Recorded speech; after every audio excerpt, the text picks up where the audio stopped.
records, when Kajavia's body was found, his phone goes dark. He makes no calls.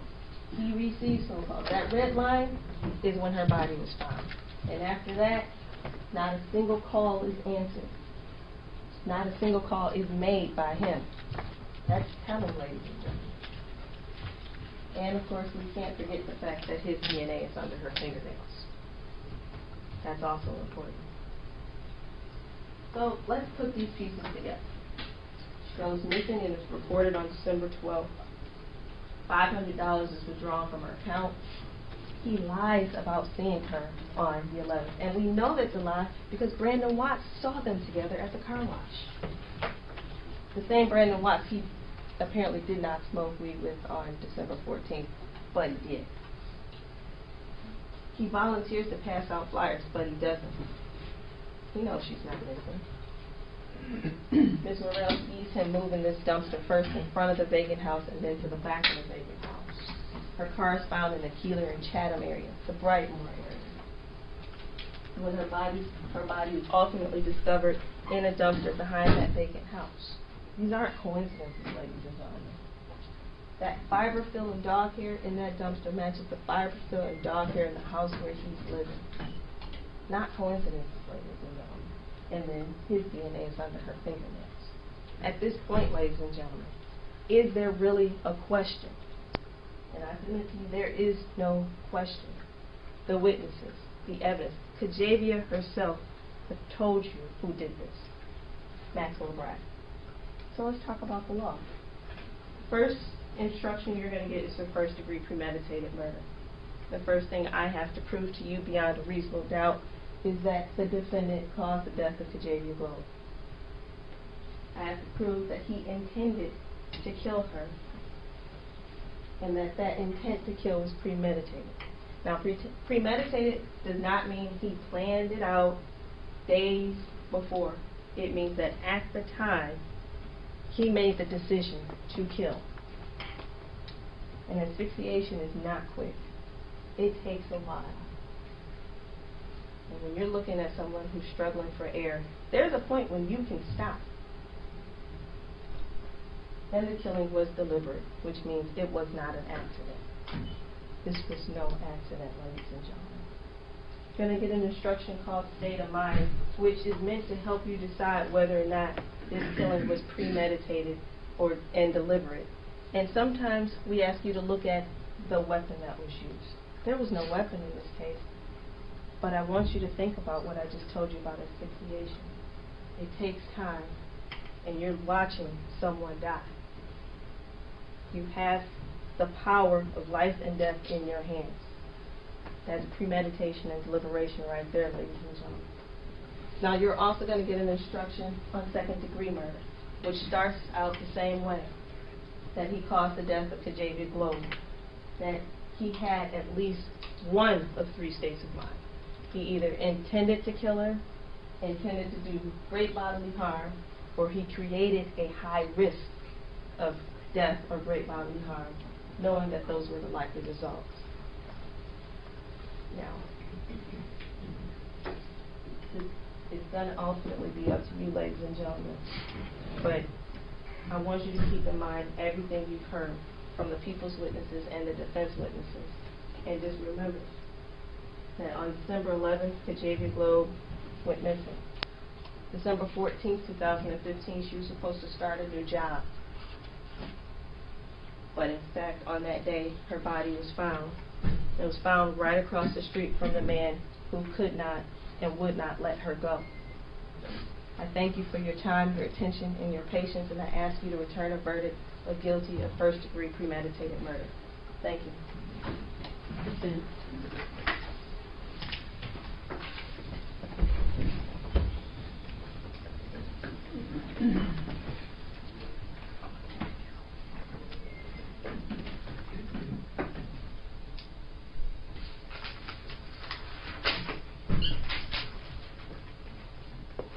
Defense? Yes, thank you.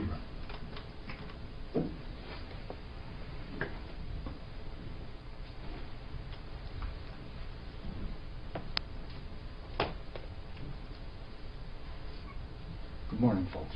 Good morning. Of course, we thank you. A lot of time sitting here listening, and we appreciate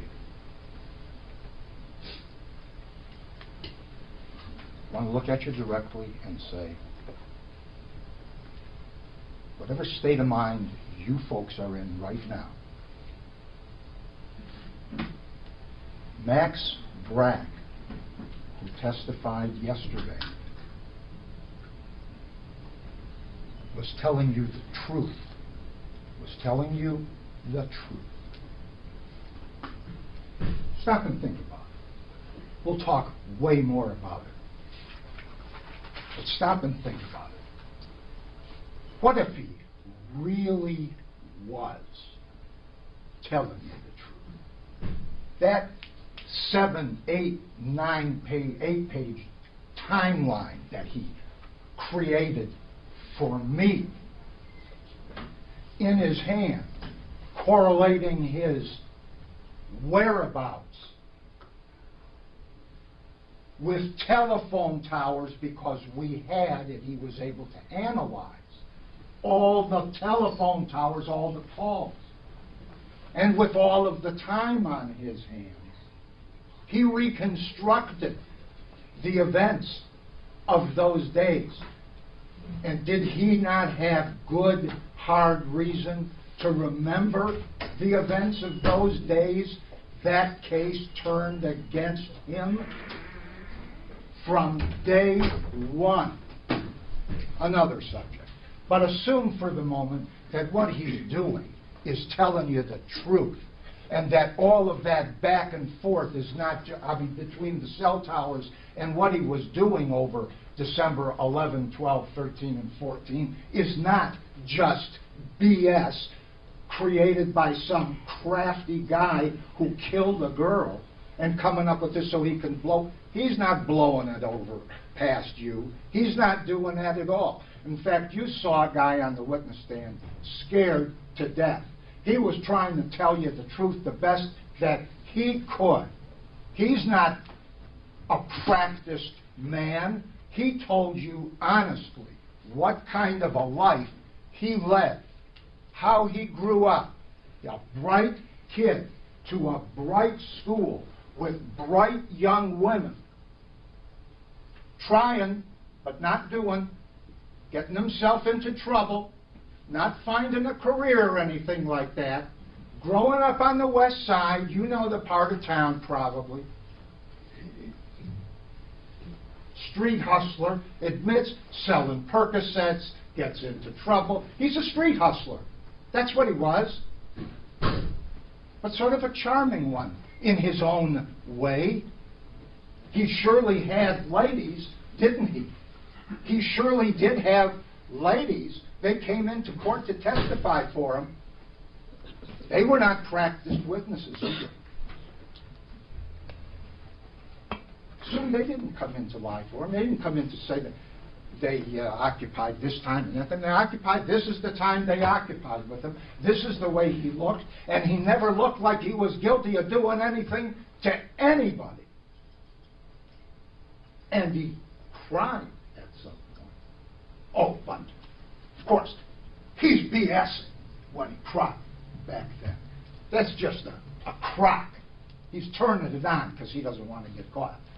Really? I don't think so.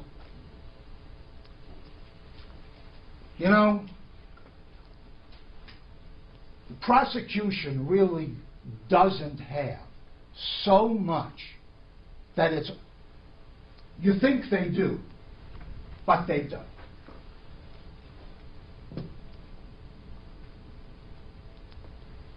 He's an innocent man, okay? He didn't kill anyone. Somebody else did. So they don't have a cause of death. And to tell you the truth, if you don't have a cause of death, and you heard it from Dr. Spitz, if you don't have a cause of death, you cannot conclude homicide as an opinion. As an opinion. You guys decide what you guys get to decide. But an expert doesn't get to say that, and ought not have. And he, Dr. Spitz, says he ought not have. But she died. And assuming that, and we don't know how, We don't know how. But God knows we know if she was stuffed away someplace. That was a bad deal, obviously.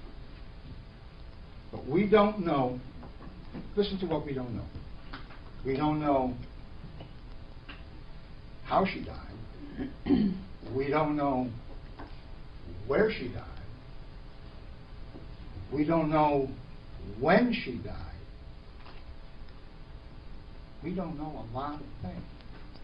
So, from that standpoint, Mr. Brack, what else can he do but say, I didn't hurt this girl. I didn't do anything. But this is where I was during those times. This is who I was with during those times. And you know, start to look at the witnesses that were brought in that testified. You know, mother and daughter. LaShonda Globe, Alejandra Burns. You know they didn't want to talk to me.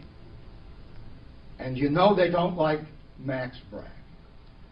And we know why. Because they think he killed their daughter. But they never liked Max Brack. They never liked Max Brack. Maybe for good reason. Maybe for good reason. Maybe because he was a street hustler. Maybe for good reason. But their daughter and sister sure wanted to keep up with him. She didn't stop being with him, carrying on with him, and I'm not saying it in a bad sense. I mean, they had that relationship. It continued and continued on. That's what the daughter wanted, notwithstanding what was going on out in Lathrop Village with John Black. So the family of Kajavia was very, very angry for a long, long time at Max. That is the first 2 and 2 together in this case. And I say it to mean these are folks that once they heard that Kajavia's body was found across the street from where Max was staying with Emily Shepard, it was case closed as far as they're concerned, don't you think, really? I mean, they were all over the neighborhood. They were all over the neighborhood. Everybody was talking about Max did it. I'm going to go back to Dr. Sung's opinion for a second, because it comes to mind. This business of asphyxiation. This is guesswork. There is no evidence of asphyxiation. The absence of evidence is not evidence of asphyxiation. There is no pillow. There is no nothing. There is no DNA. There's nothing to show asphyxiation except to say, could be. Asphyxiation does happen. Could be. There's no proof of it. None whatsoever. But you know, there is an interesting thing that he says. There is an interesting thing that he says. Describes this business about Burking. Somebody very big, very heavy lays on top of somebody smaller.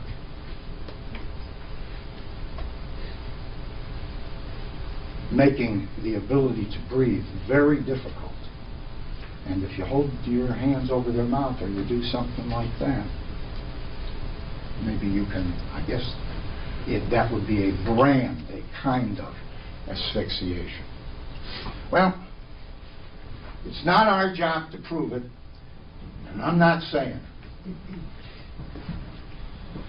But John Black was a very big man, 350 pounds, I'll bet. Big guy. Something about John Black, too. No search warrant for John Black's house. They don't know what happened. They don't know where Kajavia died. Nobody knows where Kajavia died. Okay? They want to say it had to be across the street at 18532. Do you know that it was across the street at 18532? And based on what? But nobody went into John Black's house to check it out. And did he not have a motive, after all? Did he not have a motive?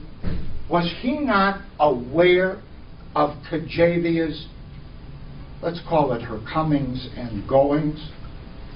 Was he not hip to that? Yes, he was. And he knew who. He knew it was Max. He knew it was from way back when Max was in jail.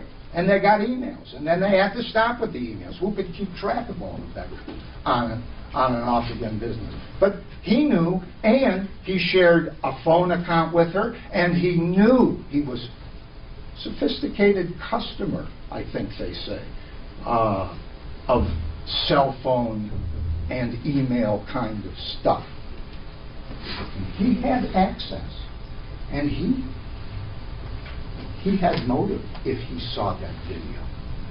And when do you think he saw the video? When? What if he did have something to do with it? I can't hear you. What if he did have something to do with it? When do you think he saw it? And when do you think he cooked it up? And it's not our place to prove it, and that's not what we're doing here, but I don't know. But I also know another thing that they didn't do in terms of evidence. They didn't do it. I asked the question 16 ways to Sunday, or whatever that is. That hair was pulled. Force was applied to Kajavia Globe's hair. It was applied by hands, probably. In any event, it's a darn good guess that force was applied to the hair by hands. No DNA sample of the hair. That person that did that may have forced her to succumb, tried to restrain her, do something, but skin cells get on hair. They didn't incriminate Max Brack by doing it and finding his hands on her hair, because you know they would have been in court in a heartbeat saying if they found it and it was him. But they didn't do anything with respect to John Black either.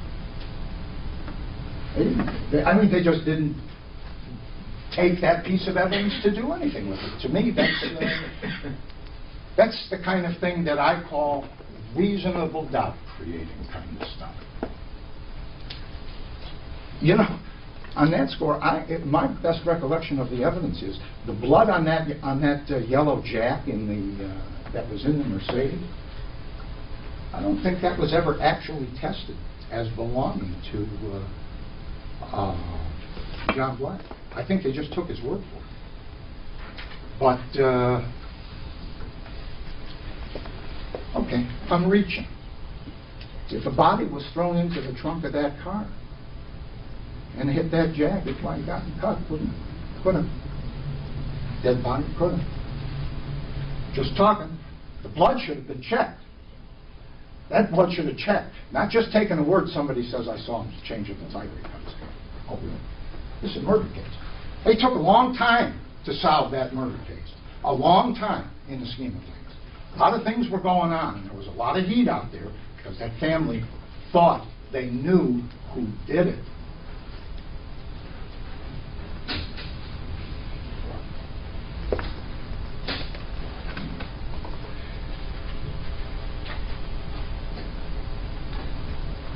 Emily Shepard, her house was searched because they knew early on, quickly, that Max had a relationship with her. Max had mixed relationships, but that was where he was staying at the time, though he was in the process of moving on. I think he was, like I said, he was going up to Jackson for some work. That house was kind of a mess. It was acknowledged the kinds of things that went on there. It was dirty. But nothing from the floor. This has to do with where Kajavia died. Are they trying to make you think she died in the house? Where did she die? How do you kill somebody who they don't know where she died? But the house is dirty. There's all kinds of debris down there. There's nothing on her body, skin, flesh, from inside the house. Nothing. What's on top of her is a closed container of that fiberfill and poop and all that stuff that was inside the house. But it was testified to, and everybody seems to acknowledge as true, one would think. What's to doubt? Max took out the garbage on Sunday morning. He was down there cleaning and filling up that stuff, and he took out, as he said, 2 dumpsters. That's what he did. He put one on his side, and he put one on the other side. That's Sunday. The body's discovered on Monday. You know, Tina Morell says, she says a lot of things. First of all, she lives 5 houses down the block on the same side of the street as where Max was. She's on her front porch or in her window. She's looking out.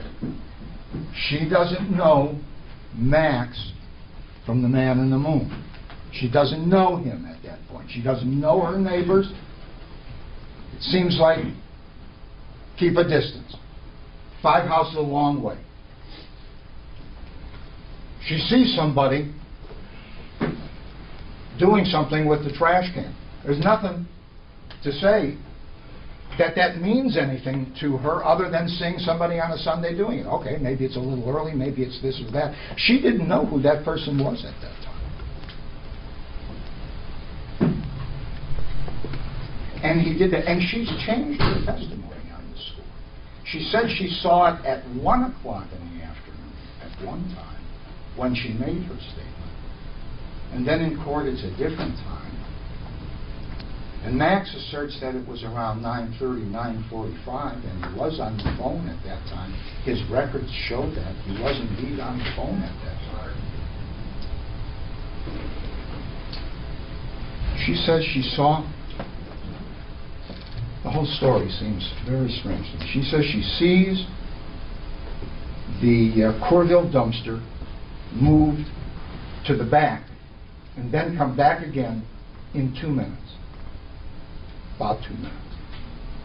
Okay. She's not on the clock. She's not timing it. We get it. We get it. But take a look at the pictures yourself. Take a look at the photographs. They're in evidence. I'm pretty sure. That backyard. Take a look back there. First of all, I don't think it looks like it's a one-man job to do that. To move a 200-pound dumpster laden with a 170, 75-pound corpse through that area of debris, leaves, roots, everything. Take a look at the pictures. One-man job? I don't think so. And who knows how it went. And then to get it all the way to the back of that mess back there, which you'll look at, I hope, and get it behind the tree and cover it up with all manner of bushes and shrubs and stuff. That's not a two-man job. That was done. That was planned and done. It doesn't fit the description of what Max was seen doing, and Max is saying, I didn't do any of that. He's saying to you, I didn't do it. I wasn't doing that then. At around 11:30 on Sunday, he took off with Ashley. Ashley said so. Ashley came by in her black caddy, a working woman. Max seems to go up in class with these women. These are hard-working women who somehow like him. Why not? They like him.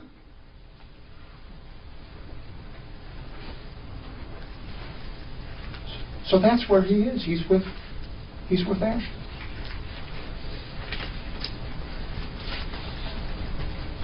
Why isn't that true? Phone records corroborate those areas, those movements, those locations. You know, this phone business, once again, I say, whose hand is the phone in when the calls are being made? And many of these calls are common areas. Max lives there. Nobody's saying these calls came from Max's house, the location of the body, 18532. This is this large pie area. Kajavia's folks live in that area. Other friends in common live in that area. There's all kinds of things going on. And who's got it? Who's got Kajavia's phone? Why is it assumed that Max had to have it? Did somebody see Max with the phone? And I'll tell you something. This business about the, what do you call it, the ATM, the withdrawal, $500. Nobody's testified that that's Max Brack. That is somebody in a mask that nobody knows who it is. And there's no guesswork about it. This is not for guesswork. This is for real. You got to know. That piece of evidence has to count for something. You're not guessing that's Max Brack.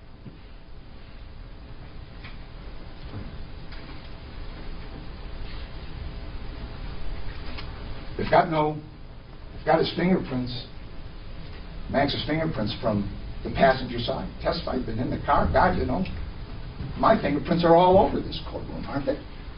Probably. What did I do wrong?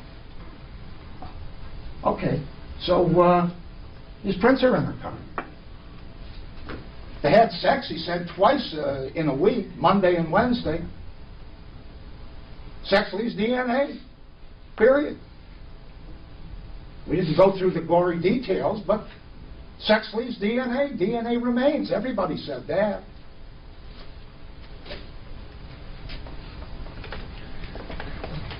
These are the kinds of things. Talk about the forensic evidence a little bit, perhaps. Forensic evidence. What do we...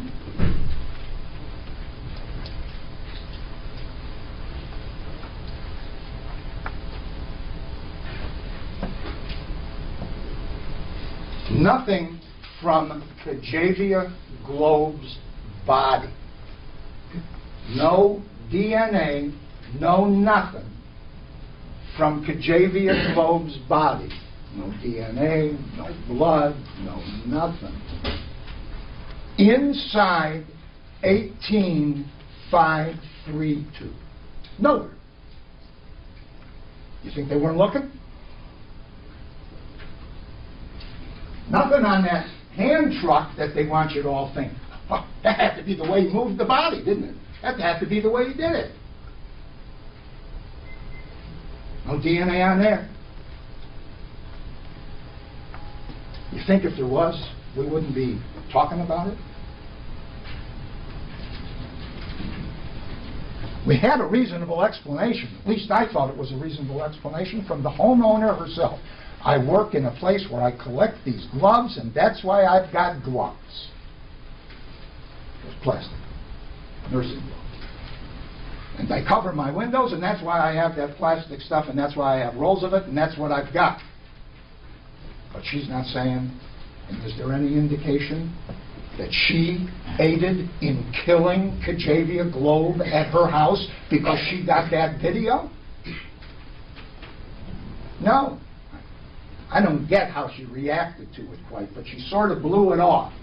And I guess it's partly it was because for the reason that she gave. They were breaking up, they were on the outs. All right, Max is Max. And Max is Max.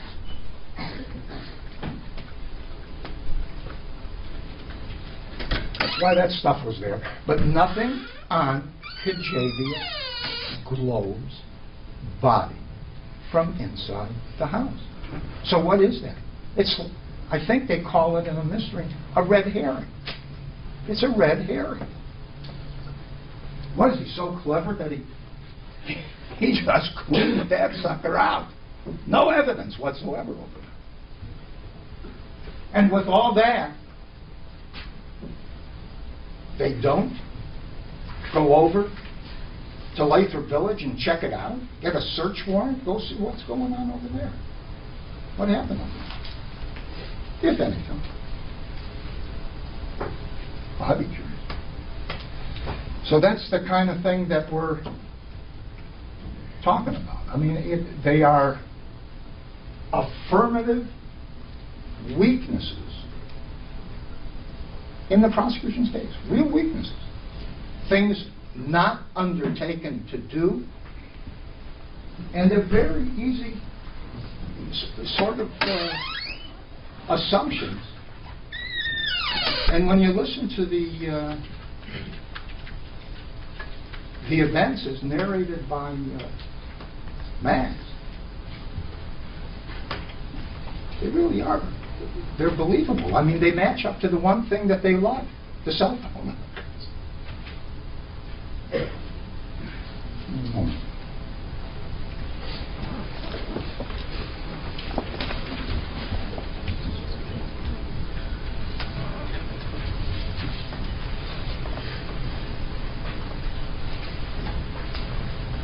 Max, per usual, advising me, none of the forensic samples, except the ones that I just talked about, nothing on the dumpster, nothing matches Max. It's all negativo. Nada. Not Max, not anybody we know, we don't know, and you can't guess. And you can't guess. Somebody put that dumpster with the body in it, killed it someplace, we don't know where, killed it. See, it's so automatic, killed it. Don't really know, could have died. And Max did not say, Max was not overreaching, Max did not say, it's an aspect of his credibility about this convulsion, seizure that she had 6, 7, 8 years ago. I forget what it was. You know, if a very good friend of mine just died,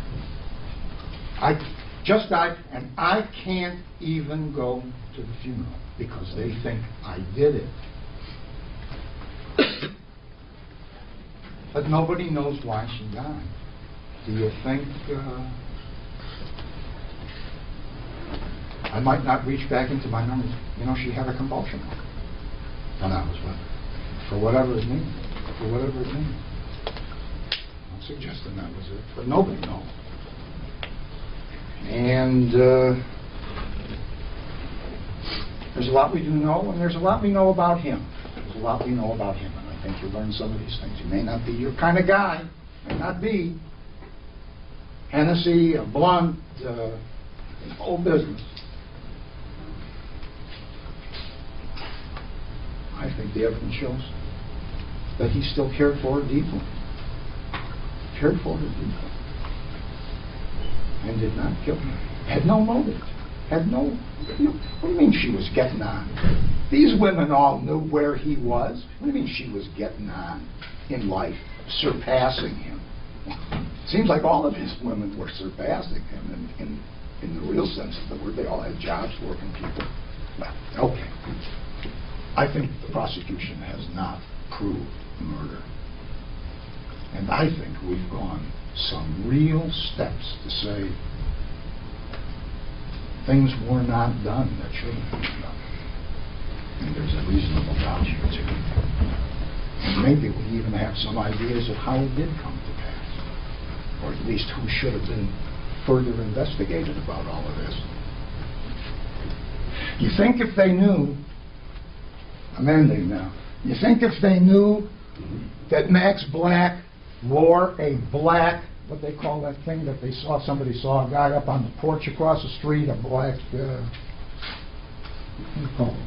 Skull cap. Skull cap. Somebody saw something. If ever they saw Max Brack in a black skull cap, somebody would have come, hey, Maxwell wore one of those all the time. Who was that person on the porch? We don't know. That's another red herring. Person on the porch, Carhartt jacket. They find any Carhartt jacket at Max's place? I don't think so. Okay, thanks. Appreciate your time. Rebuttal. You know, ladies and gentlemen, I've been doing this for a while, and I've yet to see someone die of natural causes that ends up in a dumpster.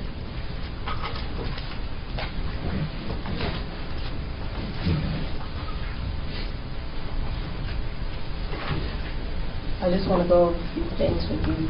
First of all, Dr. Spitz, I have the utmost respect for his credentials, but I'm not really sure he knew the case he was testifying about.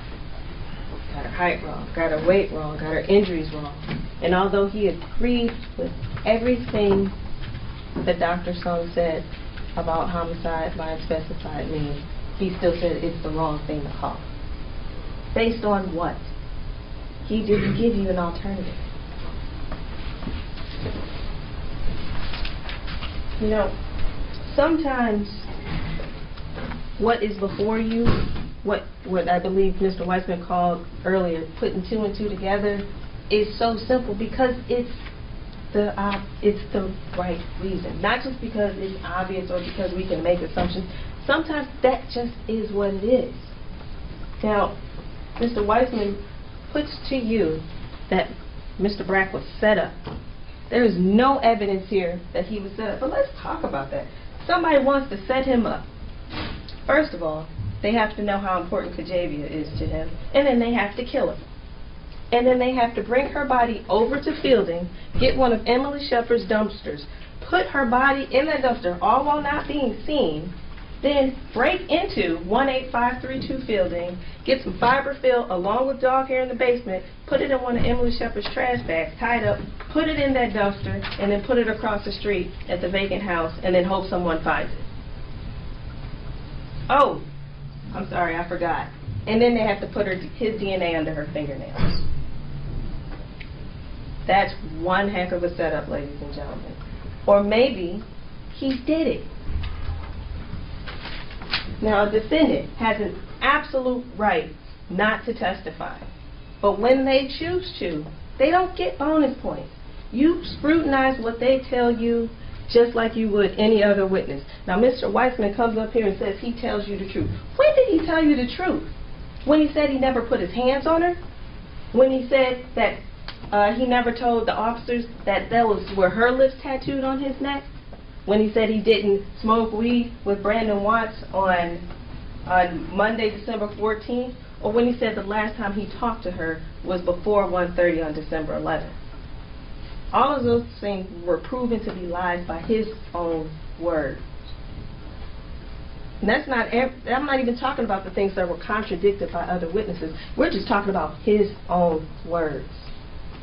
You know, I spent a lot of time with my grandmother growing up, and she used to tell me, if you'll lie about the little things, you'll lie about the big things. So I want you to think about that, ladies and gentlemen. Mr. Weissman says, there's no pillow. Yes, there is. Where do you think that fiberfill came from?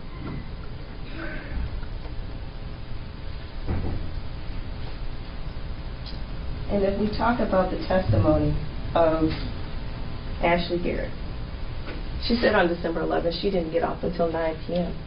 That's plenty of time to kill Kajavia, go to the Fifth Third Bank and withdraw money, make it look like it's a robbery, and then hide her body until you can finish the cover-up later. And then go have dinner, which I'm not even going to comment on that. But what where she contradicts Mr. Brack is that she says she did not see him until 8 p.m. on Sunday. He says they spent the entire day together. I don't know if you heard that, but that's what I heard. She said she took Saturday off, but on Sunday she didn't see him until 8 p.m. Ms. Shepard, with whom the defendant lived with at 18532 Fielding, she said the defendant moved out on December 12th. Now, he's been in the process of moving out since the end of November, but he moves out on December 12th, and yet he's still coming back to Fielding. Why? He doesn't live there anymore, but he's cleaning up on December 13th. He doesn't live there anymore, but he's going in and out on December 14th. There's only one reason why he's coming back, ladies and gentlemen. He needs to keep an eye on that dumpster. He needs to make sure, he needs to see it get picked up. But what he sees is Everett Stafford going up and down the street looking in bins. So he can't pull it out.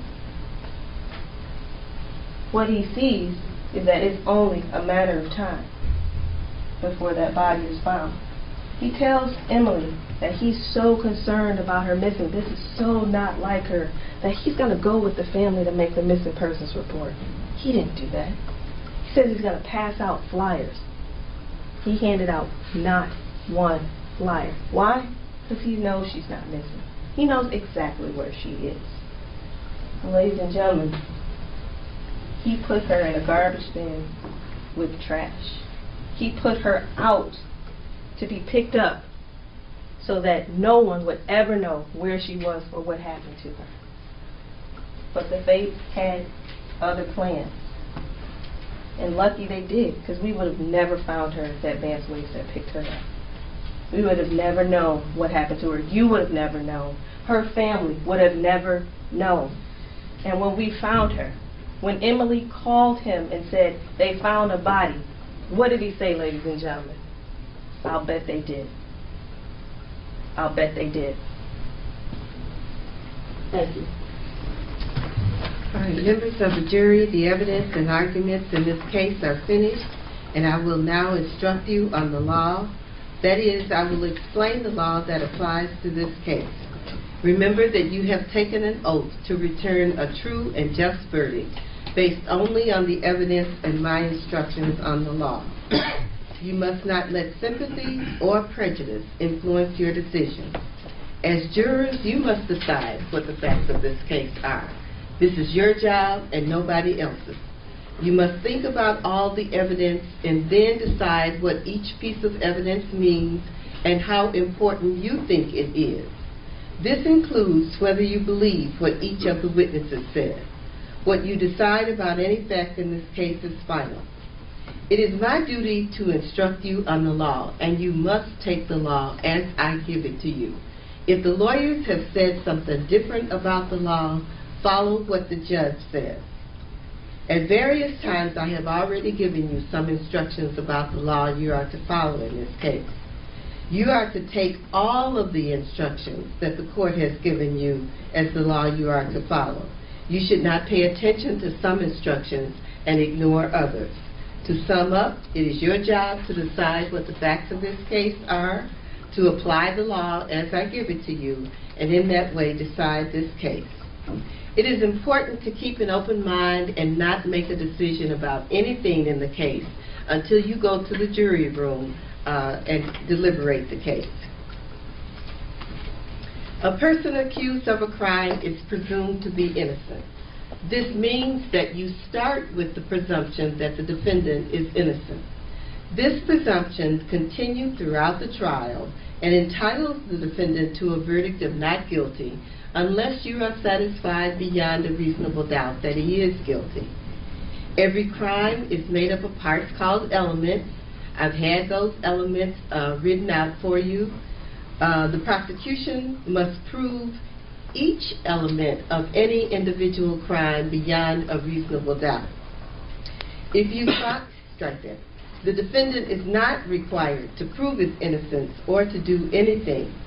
If you find the prosecution has not proven every element of an individual crime beyond a reasonable doubt, then you must find the defendant not guilty of that individual crime. A reasonable doubt is a fair, honest doubt, growing out of the evidence or lack of evidence. It is not merely an imaginary or possible doubt, but a doubt based on reason and common sense. A reasonable doubt is just that, a doubt that is reasonable after careful and considered examination of the facts and circumstances in this case. When you discuss the case and decide on your verdict, you may only consider the evidence that was admitted into the trial. Therefore, once again, I'm going to tell you what is evidence and what is not evidence. Evidence includes only the sworn testimony of the witnesses, the exhibits that were admitted into evidence, and anything else that the judge told you to consider as evidence. One of those anything else things is something called stipulations. When the lawyers agree on a statement of facts, these are called stipulated facts. You may regard such stipulated facts as true, but you're not required to do so. Many things are not evidence, and you must be careful not to consider them as such. I will now once again describe some of the things that are not evidence. The fact that the defendant is charged with a crime, or the fact that he's charged with more than one crime and is on trial, is not evidence. The lawyer's statements and arguments are not evidence. They're only meant to help you understand the evidence and each side's legal theories. The lawyer's questions to the witnesses are not evidence. Remember, I told you the questions aren't evidence, but the answers are evidence. You should consider these questions only as they gave meaning to the witnesses' answers. You should only accept things that the lawyer said that are supported by the evidence or by your own common sense and general knowledge. My comments, rulings, questions, and instructions are also not evidence. It is my duty to see that the trial is conducted according to the law and to tell you the law that applies to the case. However, when I made a comment or gave an instruction throughout this trial, I was not trying to influence your vote or express a personal opinion about the case. But if you think that I have an opinion about this case, you're to pay no attention to that opinion. You're the only judges of the facts in this case, and you must decide this case from the evidence. At times during the trial, you might have seen or heard evidence that I told you to disregard. Please do not include those things in deciding upon your verdict. Make your decision only on the evidence that was admitted into the trial and nothing else. Your decision should be based on all of the evidence, regardless of which party produced it.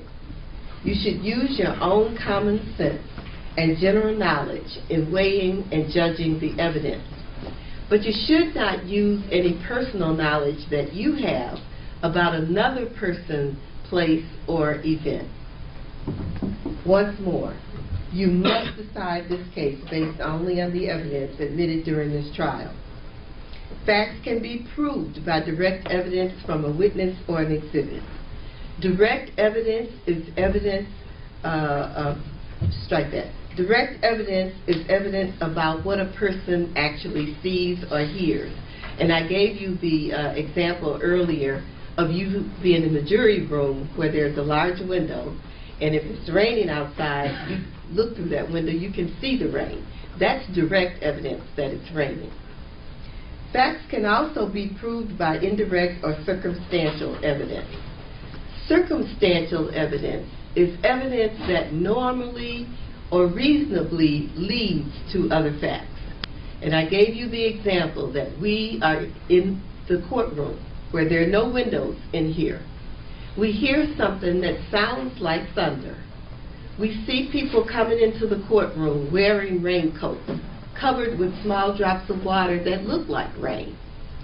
That's an example of circumstantial evidence that it's raining.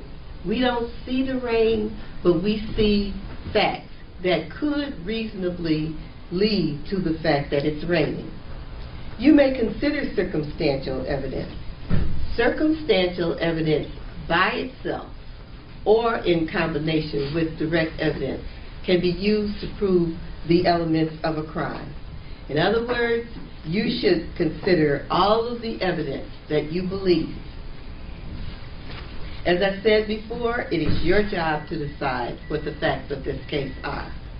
This is your job and nobody else's. You must decide which witnesses you believe and how important you think their testimony is. You do not have to accept or reject everything that a witness said. You're free to believe all of it, none of it, or part of it. In deciding which testimony you believe, you should rely on your own common sense and everyday experiences. There is no fixed set of rules for judging whether you believe a witness, but it may help you to think about these questions. Was the witness able to see or hear clearly? How long was the witness watching or listening? Was anything else going on that might have distracted the witness? Did the witness seem to have a good memory? How did the witness look and act while testifying? Did the witness seem to be making an honest effort to tell the truth? Or did the witness evade the questions or argue with the lawyers? Does the witness's age and maturity affect how you judge his or her testimony? Does the witness have any bias or prejudice or sympathy or personal interest in how this case is decided? Have there been any promises, threats, suggestions, or other influences that affected how the witness testified? In general, does the witness have any special reason to tell the truth or any special reason to lie? All in all, how reasonable does the witness's testimony seem when you think about all of the other evidence in the case? Sometimes the testimony of different witnesses will not agree, and the jury must decide which testimony you accept. You should think about whether the disagreement involves something that's important or something that's not important, and whether you think someone is lying or is simply mistaken. People see and hear things differently, and witnesses may testify honestly but simply be wrong about what they thought they saw or remembered. It is also a good idea to think about which testimony agrees best with all of the other evidence in the case. However, you may conclude that a witness deliberately lied about something that is important to you in deciding this case. If so, you may choose not to accept anything that witness said. On the other hand, if you think the witness lied about some things but told the truth about other things, you may accept the part that you think is true and ignore the rest. You should not decide this case based on which side presented more witnesses. Instead, you should think about each piece of evidence and each witness and whether you believe them. Then you must decide whether the testimony and evidence that you believe proves guilt beyond a reasonable doubt. You have heard testimony from at least one witness who is a police officer. The fact that the witness is a police officer does not make that witness's testimony or evidence any more or any less believable than any other witness. You have heard testimony from witnesses who were qualified as experts. Experts are allowed to give opinions in court about matters on which they are experts. However, you do not have to believe an expert's opinion. Instead, you should decide whether you believe it and how important you think it is. When you decide whether you believe an expert's opinion, you should think carefully about the reasons and the facts that the expert gave for the opinion and whether those facts are true. You should also think about the expert's qualifications and whether the expert's opinion makes sense when you think about all of the other evidence in this case. You may consider whether the defendant had a reason to commit the alleged crime, but a reason by itself is not enough to find a person guilty of a crime. Does somebody need water? You want water?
You okay? Yes. All right. I'm going to read the motive instruction again to you. You may consider whether the defendant had a reason to commit the alleged crime, but a reason by itself is not enough to find a person guilty of a crime. The prosecution does not have to prove that the defendant had a reason to commit the alleged crime. The prosecution only has to show that the defendant actually committed the crime and he intended to do so. I'm going to give you the instruction on homicide, first-degree murder.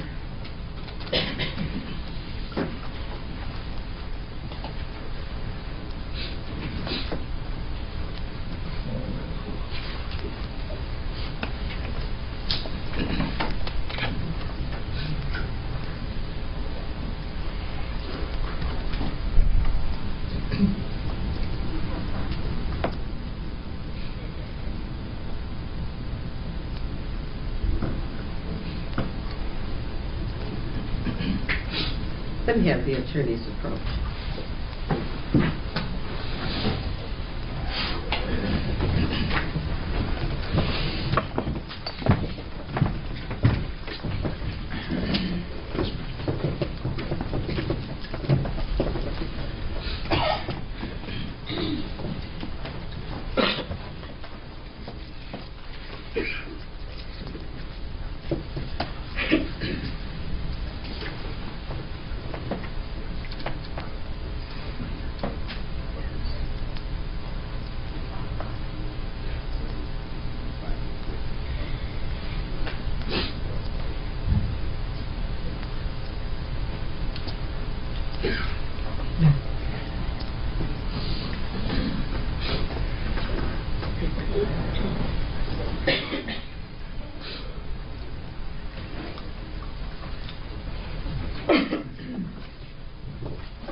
All right, for first-degree premeditated murder, the defendant is charged with the crime of homicide open murder.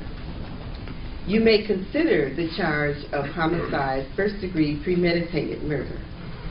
To prove this charge, the prosecution must prove each of the following elements beyond a reasonable doubt. First, that the defendant caused the death of Miss Kajavia Globe. That is, that Miss Globe died as a result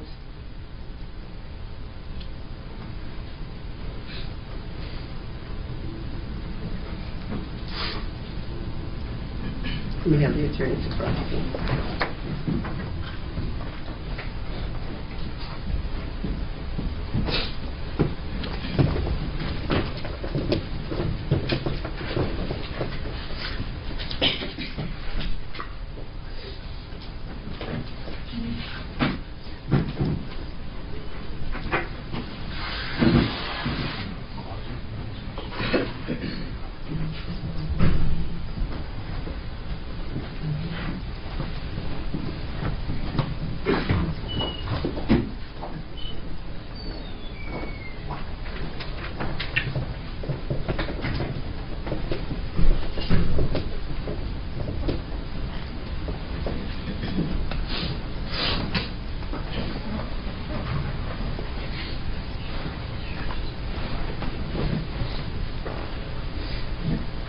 To prove the charge of first-degree premeditated murder, the prosecution must prove each of the following elements beyond a reasonable doubt. First, that the defendant caused the death of Ms. Kajavia Globe. That is, that Ms. Globe died as a result of unknown means. Second, that the defendant intended to kill Ms. Globe. Third, that this intent to kill was premeditated, that is, thought out beforehand. Fourth, that the killing was deliberate, which means that the defendant considered the pros and cons of the killing and thought about and chose his actions before he did it. There must have been real and substantial reflection for long enough to give a reasonable person a chance to think twice about the intent to kill. The law does not say how much time is needed. It is for you, the jurors, to decide if enough time passed under the circumstances of this case. The killing cannot be the result of a sudden impulse without thought or reflection. Fifth, that the killing was not justified, excused, or done under circumstances that reduced it to a lesser crime. You may consider the lesser crime of second-degree murder. To prove this charge, the prosecution must prove each of the following elements beyond a reasonable doubt. First, that the defendant caused the death of Ms. Kajavia Globe. That is, that Ms. Globe died as a result of the unknown means. Second, that the defendant had one of three states of mind. He intended to kill, or he intended to do great bodily harm to Ms. Globe, or he knowingly created a very high risk of death or great bodily harm, knowing that death or such harm would be the likely result of his action. Third, that the killing was not justified, excused, or done under circumstances that reduced it to a lesser crime. You must think about all the evidence in deciding what the defendant's state of mind was at the time of the alleged killing.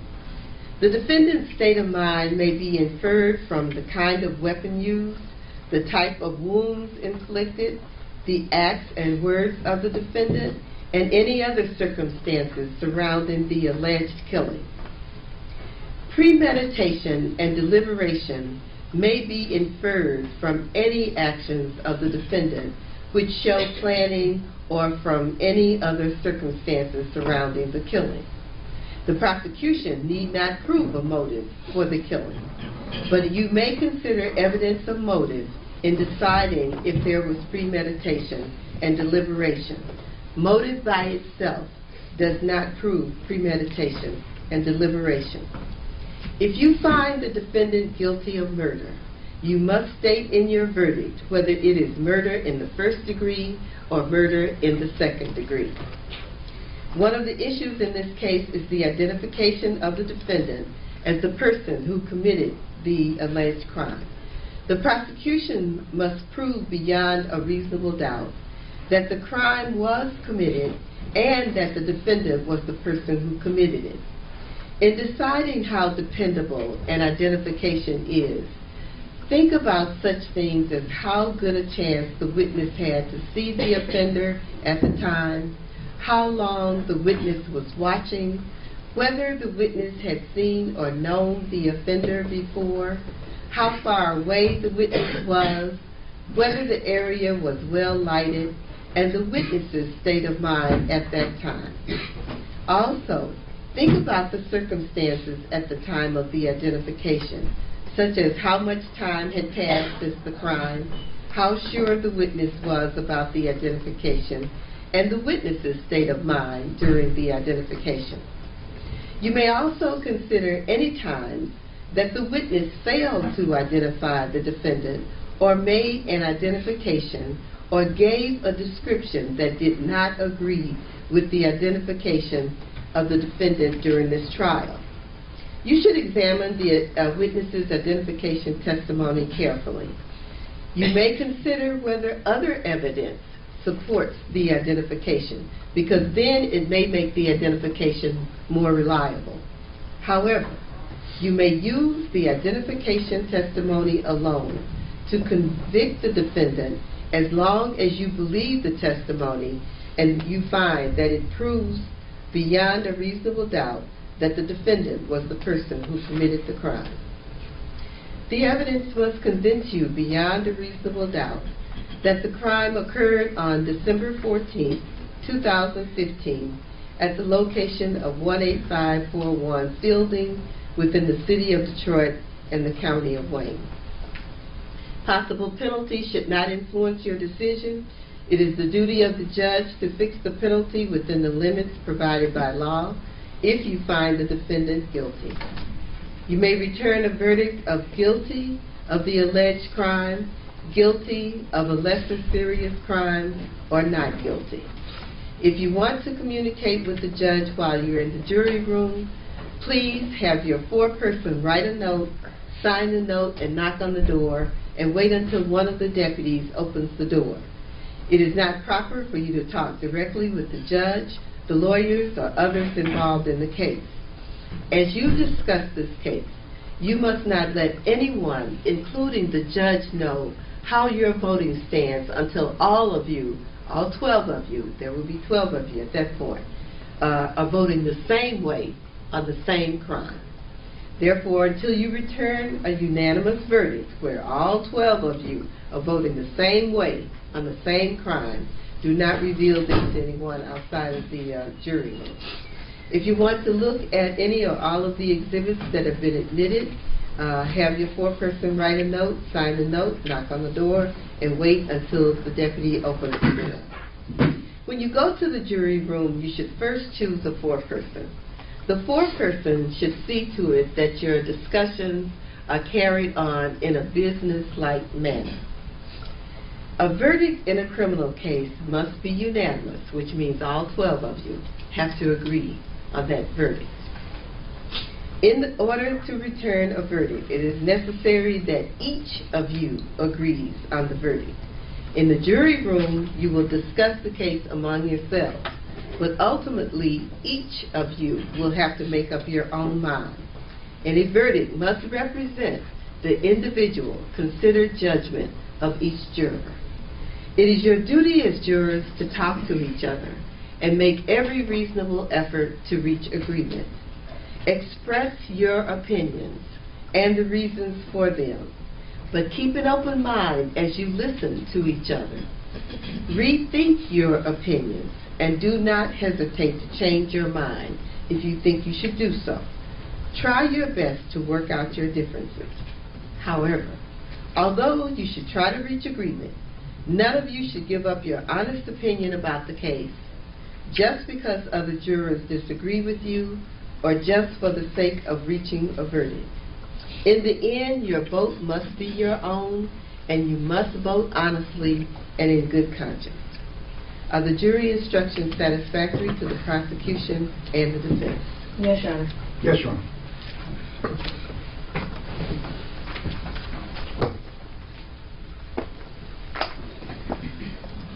Members of the jury, I just want to remind you that you're going to have a copy of all the instructions that I've given you from the beginning of jury selection all the way through. And it's important that you review these instructions on any point if you have to. And then if after reviewing the instructions you're having difficulty regarding an instruction, just write a note and send it to me and tell me what the difficulty is and what you need you need more of an expression of, and I'll be willing to do that. I want to especially thank this jury for the time and effort and the sacrifice of your being willing to be here and away from your daily activities. The trial took longer than I thought that it would, but sometimes that happens. I haven't had one complaint from any of you. You've all been here timely every day. You've paid attention. You've been alert to what's going on in the courtroom, and you've just done what I ask you to do as fair and impartial jurors, and that's be here timely, pay attention, and now you'll go and discuss the case among yourselves and arrive at a verdict. But because you were here much longer than we anticipated, I really do want to express my gratitude to you. I also want to express that gratitude on the part of the prosecution and the defense and all of the family members and friends involved in this situation. At this time, we're going to put all 14 names into this small jury box that you see in front of the clerk. We're going to stir those names around and select 2. The first name will be the alternate number 1. The second name will be alternate number 2. And what that means is that if an emergency occurs with one of the deliberating jurors, we'll call alternate number 1 first to see if that person is available. If that person is not available, we'll call alternate number 2. But I want to emphasize to whoever the alternates are that you're still not to discuss this case with anyone. Don't allow anyone to discuss this case with you until you know that we have a verdict. You'll know that by my staff calling you and letting you know that we have a verdict. Until that time, please know that you will be still under the court's jurisdiction for jury duty. I'm going to give those 2 alternates a letter of appreciation from me to you. In that letter, it says that you're discharged from this case, but you are not. The letter was designed to be given to the jurors after a verdict was written, and I don't have an alternate letter. Maybe I can work on one, but I don't have one for the alternates. So even though the letter says that you're discharged, you really are not until you hear from us that we have a verdict. Mr. Clerk. Juror seat number 3. Okay, number 3. If you have belongings in the jury room, will you go and get them and come back and have a seat next to the jury box? Juror seat number 1. And number 1 is alternate number 2. Yeah. So read in. Yes. Okay. And that's it.